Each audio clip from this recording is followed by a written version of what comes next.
Uyabona nje umthetho la. Lezi zinto kucomplazana ukuthi inkosi yamaNazaretha unyazi lwezulu lube nazo. Luyafuna ko-Cairo Egypt, eMozambique, lisazoya ngisho eZimbabwe, baba kumele ngabe uhamba ngebhanoyi nje lakhe.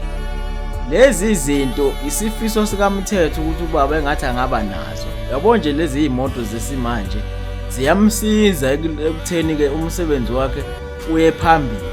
Yabona nje masikhuluma ngamabhishobhu oPope Francis lapha eCatholic, banazo lezi zinto, amabhanoyi nazo zonke lezi zinto. Kodwa bese kufanele kuze ngakuthini, siyaxekwa. Yabo nje lo mshini ukuba umthetho unayo imali, ngabe ubaba usemthengelile lento because unyazi yonke into eyikhona emhlabeni iyamfanela. Buka nje le moto, angahlala ubaba wami ukuthi thaqa bese beka nesigqoko sakhe lapha phambili. Hawu sukani madoda, yonke into phela eyikhona emhlabeni unyazi.